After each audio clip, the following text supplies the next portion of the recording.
kita bahas ancaman. Nah, ancaman apa aja nih yang ada di pasar Indonesia? Yang satu, ketidakpastian ekonomi, ya, fluktuasi ekonomi, inflasi, dan nilai tukar mata uang karena pengaruh fluktuasi asing ya, falas ya, mata uang asing. Kita tahu sendiri yang paling terasa itu gara-gara perang Ukraina melawan Rusia dan perang Israel melawan Palestina dan Lebanon, Hizbullah. Itu bikin ekonomi dunia jadi gonjang-ganjing gitu.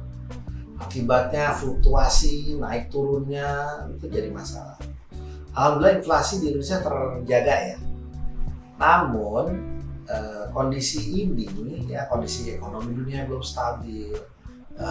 Fokus kemarin ya, fokus ke infrastruktur dan tata sadar membuat kelas menengah turun. Ini mempengaruhi daya beli masyarakat dan impor barang-barang, biaya bahan baku jadi naik.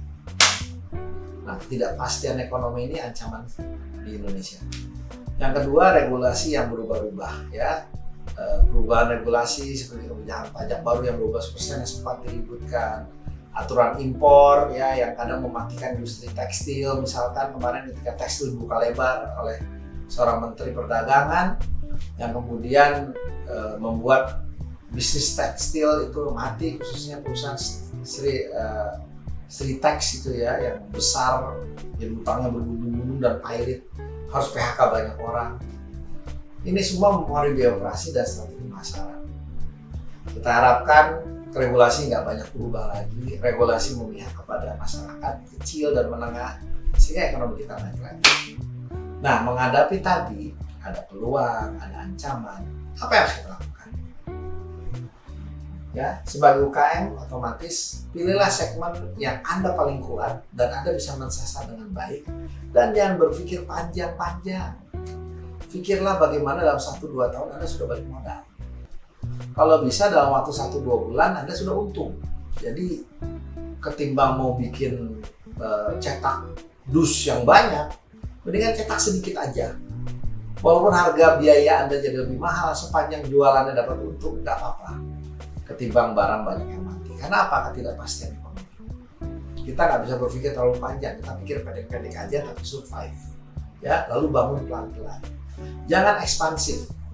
Pengalaman dari industri pendidikan seperti Ruang Guru, Zenius, Scholar, dan banyak ya online education itu.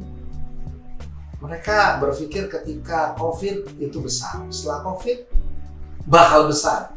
Ternyata setelah COVID enggak, orang berhenti dari online, orang pindah ke yang offline. Ya, apa yang terjadi?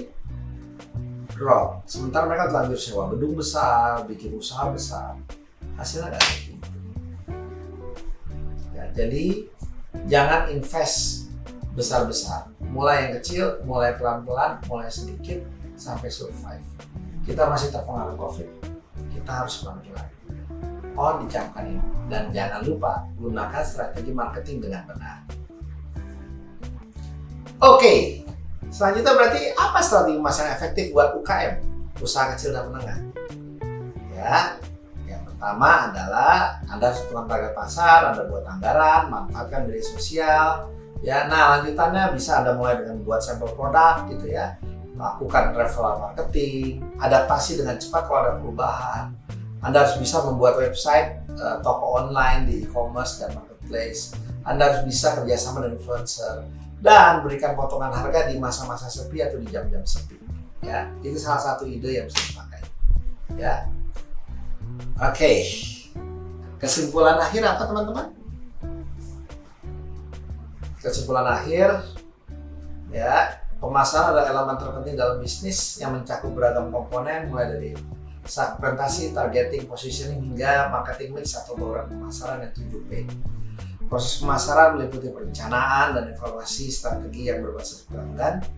Ya, proses pemasaran meliputi perencanaan, ya, lalu pembuatan, ya, lalu implementasi dan evaluasi strategi yang berbasis pelanggan, di mana pemahaman tentang preferensi konsumen atau pemahaman tentang pelanggan atau kita sebut lagi pemasaran berbasis pelanggan sangatlah penting. Tren terkini menunjukkan pergeseran ke arah digitalisasi dan keberlanjutan dunia sehat, kehidupan yang sehat, kebugaran, tapi yang paling penting save the planet, keberlanjutan. Pemasaran efektif tidak hanya meningkatkan penjualan, tapi membuat orang beli lagi, dan beli lagi, alias membangun hubungan jangka panjang dengan pelanggan kita. Ya, sampai ketemu di video selanjutnya.